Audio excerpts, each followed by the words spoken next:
Hello friends, कैसे हैं आप? आशा करता हूँ अच्छे होंगे। आज मैं आपके सामने फिर एक नई स्टोरी के साथ प्रस्तुत हुआ हूँ, जिसका शीर्षक है वफादार तोता। फ्रेंड्स, अगर मेरी यह स्टोरी आप लोगों को अच्छी लगे तो प्लीज़ स्टोरी को लाइक कीजिए, शेयर कीजिए, मेरे चैनल को सब्सक्राइब कीजिए और बेल आइकन को ज़रूर दबाइए, जिससे मेरी नई स्टोरी का नोटिफिकेशन आपके पास सबसे पहले पहुंचे। फ्रेंड्स, कहानी बहुत अच्छी है, एक वफादार तोते की जो अपने मालिक के लिए अपनी जान तक निछावर कर देता है। आप इसे अंत तक सुनिए और कहानी अगर पसंद आए तो प्लीज़ कमेंट सेक्शन में कमेंट्स करके ज़रूर बताइएगा, जिससे मेरा मोटिवेशन होता है और मैं आपके लिए इसी तरह की नई नई कहानियाँ लेके आता रहूँ। एक समय की बात है, एक राज्य में हरिशंकर नाम का एक राजा राज करता था। उस राजा के 3 पुत्र थे। वह चाहता था कि उसका सबसे योग्य पुत्र उसका सिंहासन संभाले, लेकिन वह इस बात को लेकर संशय में था कि वह तीनों में से किसे अपना सिंहासन सौंपे। एक दिन राजा को एक युक्ति सूझी। उसी समय उसने अपने तीनों पुत्रों को बुलाकर कहा, बेटा, आज मैं आप सबसे एक सवाल पूछता हूँ। अगर आपके सामने कोई अपराधी खड़ा हो तो आप उसका क्या करेंगे?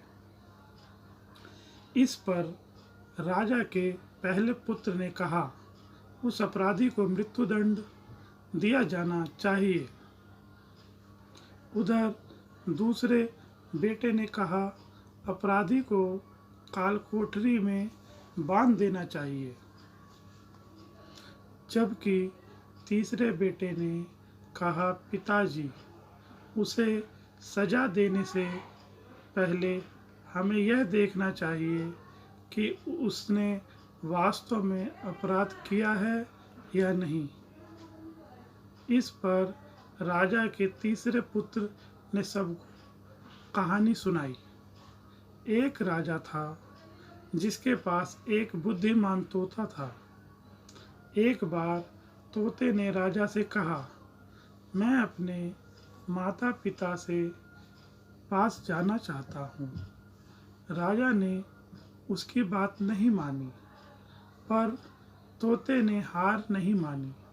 उन्होंने लगातार राजा से आग्रह किया कि मुझे मेरे माता पिता के पास जाने दिया जाए। अंत में राजा ने तोते की बात मान ली और कहा, ठीक है, तुम अपने माता पिता से मिलने जाओ, लेकिन वहाँ ज़्यादा देर मत रहना। राजा ने तोते को सिर्फ 5 दिन की इजाज़त दी और कहा, तुम 5 दिन में अपने घर वालों से मिलकर लौट आना।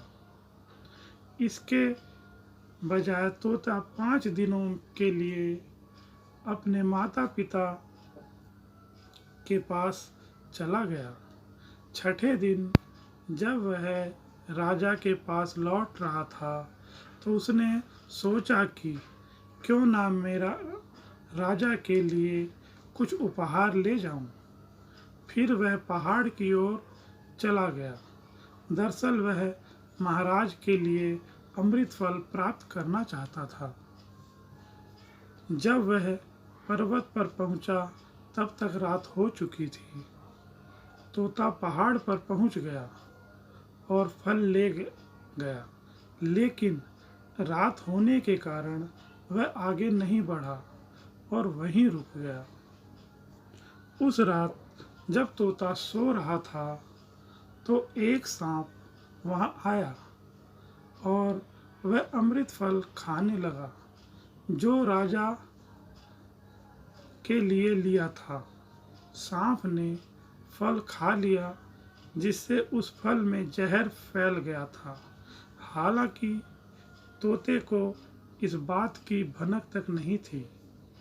अगली सुबह जब वह उठा तो वह फल लेकर महल की ओर चल दिया। जब वह महल पहुंचा तो खुशी खुशी सीधे राजा के पास गया और बोला, महाराज, मैं आपके लिए यह अमृत फल लाया हूँ। इसे खाओगे तो हमेशा के लिए अमर हो जाओगे। यह सुनकर राजा बहुत खुश हुआ। उसने तुरंत ही उस अमृत फल को खाने को कहा। इस पर एक मंत्री ने कहा, रुको साहब, आप इस फल को बिना जांचे परखे कैसे खा सकते हैं?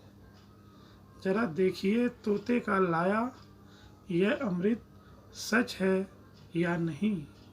राजा ने मंत्री की बात मान ली और कहा कि तुरंत ही यह फल किसी कुत्ते को खिला देना चाहिए। राजा की आज्ञा पाकर सिपाही ने एक फल का टुकड़ा कुत्ते को खिला दिया। फल खाने के बाद कुत्ता मर गया। यह देखकर राजा क्रोध से आग बबूला हो उठा। क्रोध में आकर उसने तोते का सिर ही कलम कर दिया और फल उठाकर फेंक दिया। कुछ वर्षों बाद उसी स्थान पर एक पौधा निकला। यह देखकर राजा को लगा कि यह उसी जहरीले फल का पौधा है।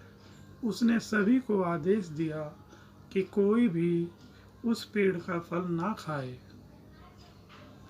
कुछ दिन बाद एक बूढ़ा उस पेड़ के नीचे आराम करने के लिए रुका। वह बहुत भूखा भी था। उसने उसी पेड़ से फल तोड़ा और खाने लगा। फल खाकर बूढ़ा तुरंत ही जवान हो गया। राजा ने जब यह देखा तो हैरान रह गया। उसने महसूस किया कि फल जहरीला नहीं था। उसने बहुत बड़ी गलती की। उसने बिना सच्चाई जाने तोते को मार डाला। इस बात का उन्हें काफ़ी अफसोस भी हुआ। इसके लिए वह खुद को कोसने लगा। इधर तीसरे राजकुमार की कथा समाप्त होने पर राजा हरिशंकर ने उसे अपना उत्तराधिकारी नियुक्त कर दिया। इसके बाद राज्य में जश्न मनाया गया। इस कहानी से हमें सीख मिलती है कि हमें बिना जांच पड़ताल किए कभी भी किसी को सज़ा नहीं देनी चाहिए। मित्रों, ये कहानी यहीं समाप्त होती है। अगर मेरी कहानी आपको पसंद आए तो प्लीज़ इसे लाइक कीजिए, शेयर कीजिए, चैनल को सब्सक्राइब कीजिए और मिलते हैं नई कहानी के साथ। Bye bye.